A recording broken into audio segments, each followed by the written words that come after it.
lang na ilang, ay grabe. Grabe, bilis. Bilis po yun. Eto na. Wala na pala yung arko dito. Eto na guys, ang KM90. Ang dami nag-iintuan, no? Sabihin, may nagra-ride kahit. Ayan guys, at KM90. Ang dami ng tao dito. Bakit kaya? Ito na ba yung dagat? Dami.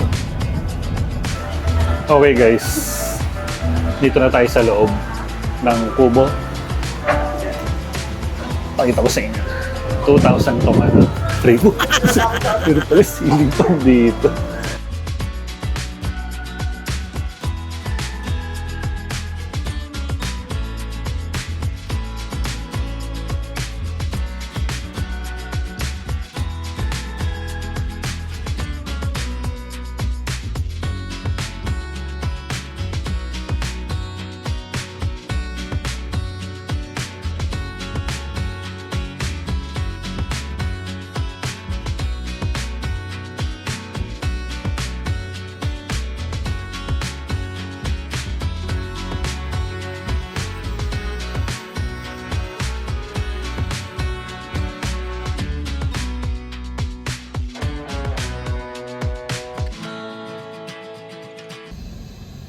Hello guys, good morning.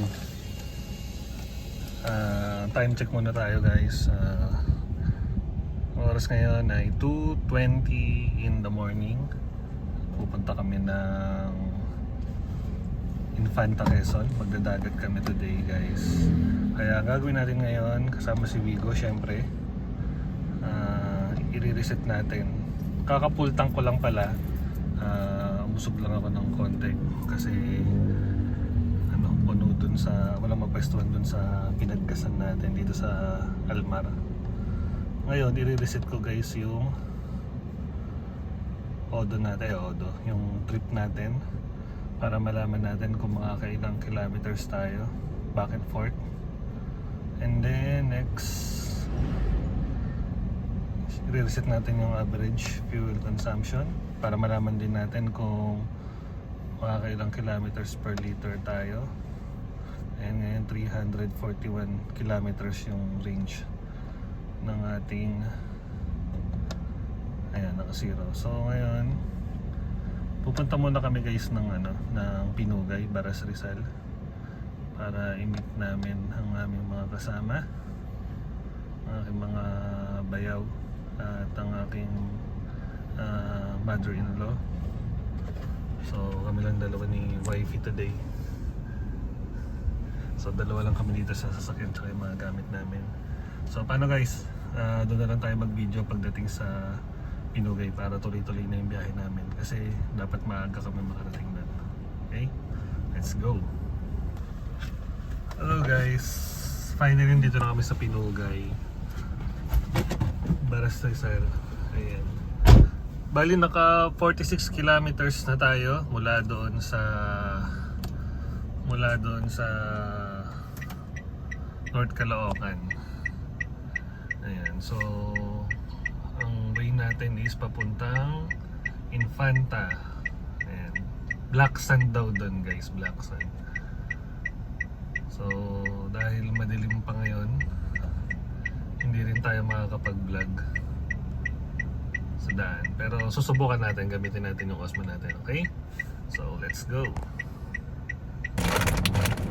Okay guys, dito na tayo sa malapit sa KM90. Dito tayo sa Marilake. Para mga 9 kilometers pa bago tayo makarating sa KM90. And time check 5:02. Nakaka 88 kilometers na tayo dito sa monitoring natin mula North Caloocan. Medyo inabutan na tayo ng liwanag. First time dito ni Vigo makakarating ng Infanta. First time din natin magdadagat. Dito tayo dadaan.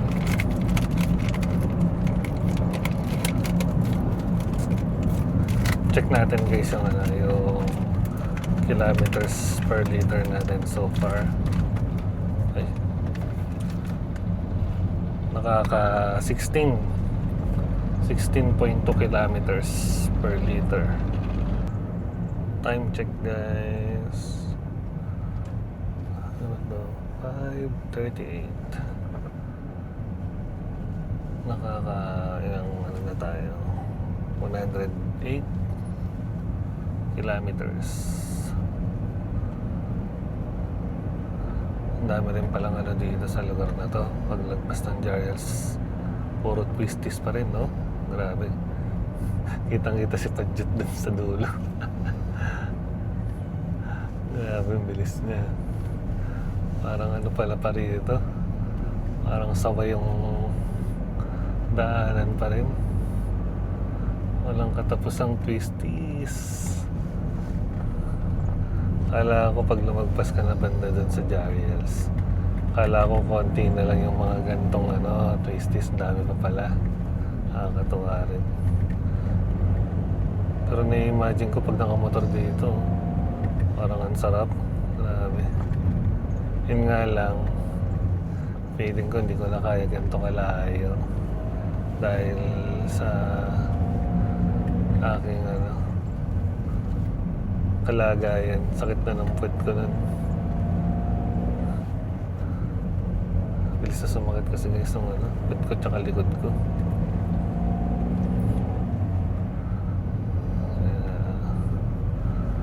Ito na lang tayo. Pero ang saya, ganda, bago sa paningin. Iba talaga pagka bago sa paningin mo yung ano, yung dinadaanan mo. Nakakatuwa. Nakaka-excite pa rin pala pagka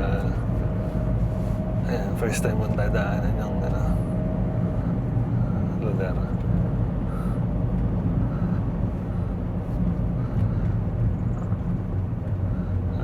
Pataas pa rin pala ito. Kala ko pababa na. Bilisan na natin ng konti para maabutan na natin yung ano, kasama natin. Niiwan na tayo. Yun nga lang, ang problema ko, medyo hirap lang si Vigo.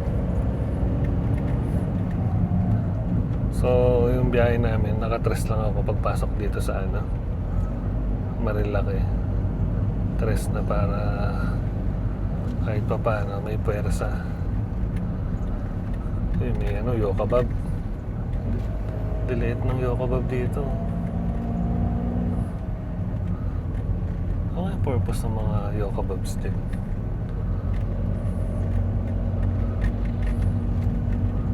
Taga-ubos ng damo.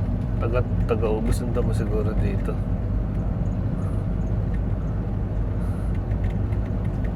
Grabe, ganda.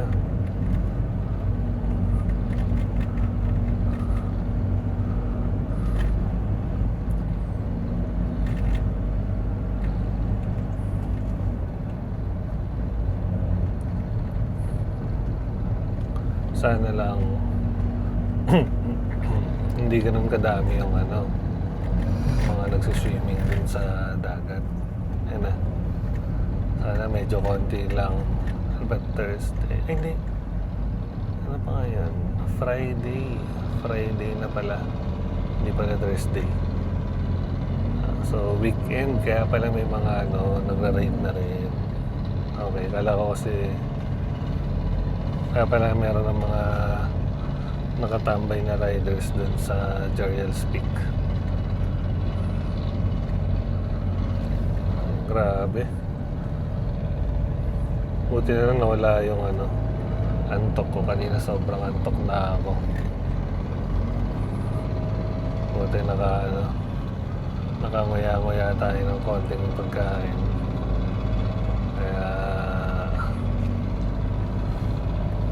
Kaya pa natin ipagpatuloy yung ano, drive. Pahinga na lang tayo mamaya pagdating doon sa dagat.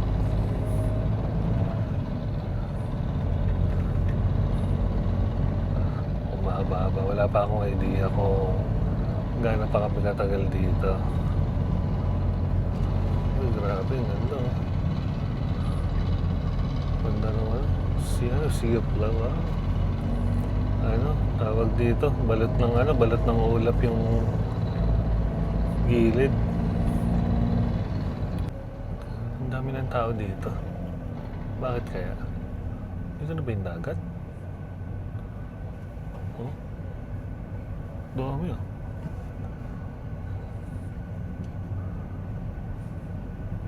Anong ano dun? Anong puntahan dun? Malayo pa sir. Malayo pa ba? Ano mayroon dun? Parang ang daming Baka nakainto. mga riders. Kala ko pa may ano na dun, may dagat na. Wala pa. Mga ano yata, baka magkakasama sila. Pero sobrang dami nila. Magkabilaan eh. Kala ko may tourist spot eh. Bundok. Minsan nga pagka tanghali, pag pauwi ka Ba? dito, sa mga dito, may mga nagtutumpukan, yung pala, mga jeep ba o ano, nagkuha ng tubig, panglagay sa makina. Yung mga tubig kasi na Bukal. bukal. Sa mga punta-puntahan niya. Ito na, puro pababa na tayo ngayon guys. Ito na yung sinasabing pababa.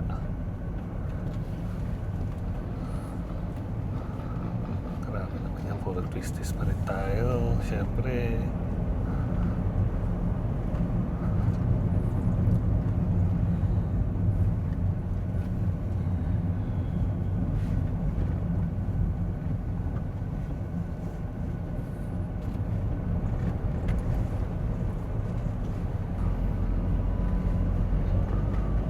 Guys, meron na tayong ano dito, hamog.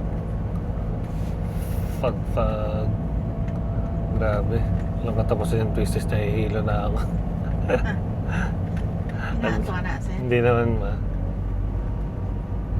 Medyo... Uy, grabe. Ang ganda ng ano. Nakakatawain daan dito ah. Stig. Nadaanan na natin yung isang tulay. Sabi ni Pajat, dalawa yun. Ito yata yung pangalawang tulay. Sabi niya, dalawang tulay daw yung nadaanan niya. Nadaanan na natin. Yung isa nadaanan na natin. Ito pangalawa na. So baka malapit na tayo.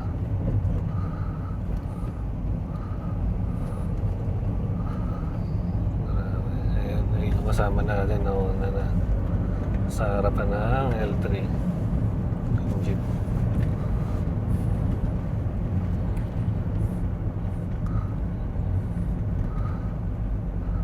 Ayun. Hindi. Ito pa pala. Meron pa isang tulay. Pangatlo na pala to.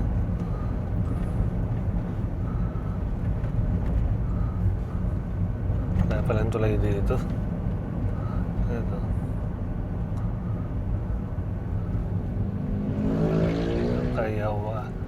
Kayawayaw ba yun? Uy, grabe. Pababa. Ganda ng bundok.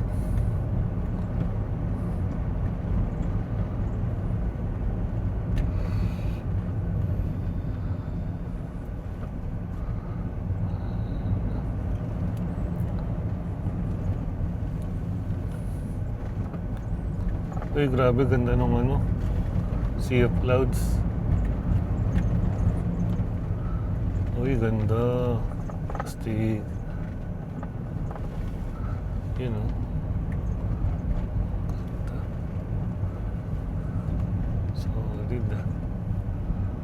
Pag nakamotor dito, ang ganda oh. Ang sarap, parang sarap balikan to ng nakamotor ah. Oh. Ito.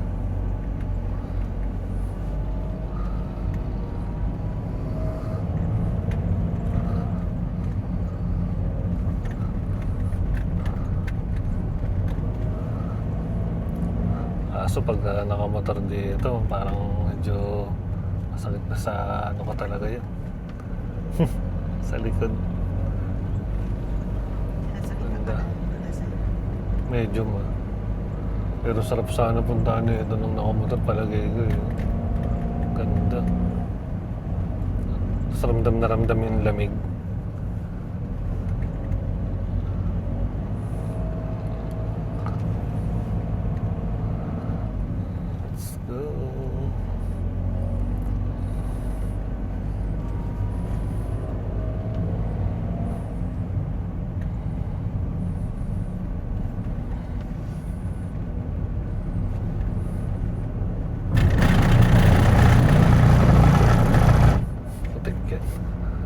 nun ah.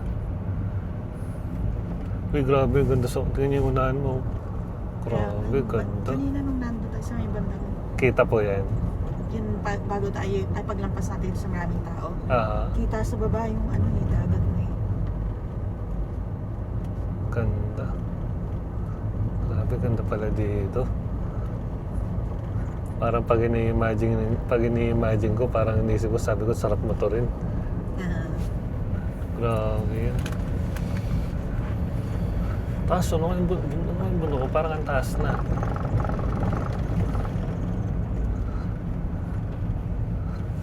Grabe. Hindi ko alam na ganito pala yung view dito sa lugar na to. Ang bira. Solid na.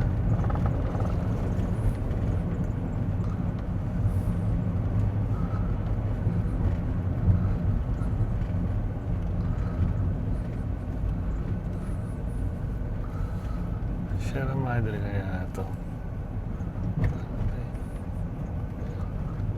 Tama ng mga ano to. Ano ba? Alas yan, sila, tagal na yun, di ba? Tatanggal. Sila.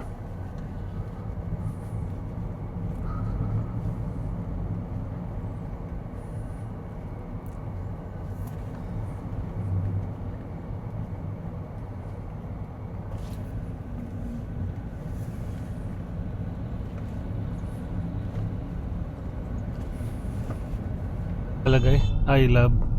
Ah, ito, diretso lang. Paano? Diretso nga ito, no? Mga ano eh. Kala ko kasi. Sa bagay, hindi naman siya bilog. Triangle. Hindi naman pwedeng rotonda. Tando. So, ito na. Grabe, layo nang narating na itong mga tong riders na to. Nasaan sila? Ayun o, nandun na malayo. Malayo na?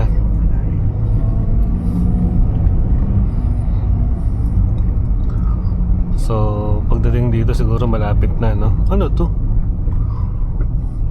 Ayan, yan ang nagpapatraffic ngayon.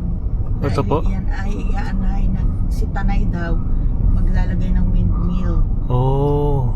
Tuwing umaga, nag-ano sila, ano daw yan, pakpak, ano ba yun? Hélice. Laki ah. Ganun Dito pala. daw yun, dinadala, galing dito sa Infanta, dinadala dito sa Tanay po. Tanay. Para sa windmill. Mahalo namin, pakpak ng aeroplano na Oo eh. Hindi, ano daw yan, windmill. Si Paniri nagsabi sa akin, na pinakita niya sa akin.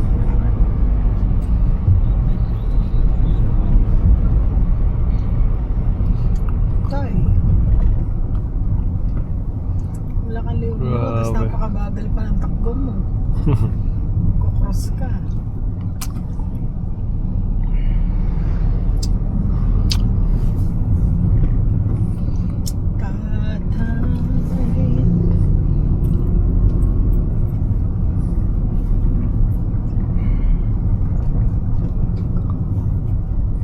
Tumabi ka na tayo at ang paisang motor, dalawa na sila. Grabe naman to mga to. Guys, padaan kami. Tumingin pa si tatay ng masama. Bagal niya.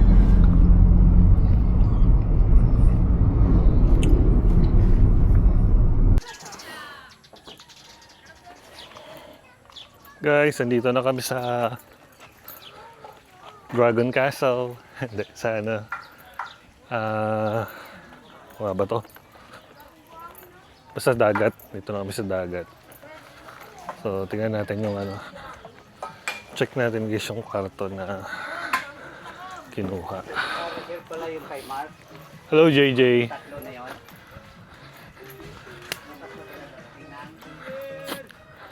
Ay, grabe. Uy, grabe. Dalawang kwarto.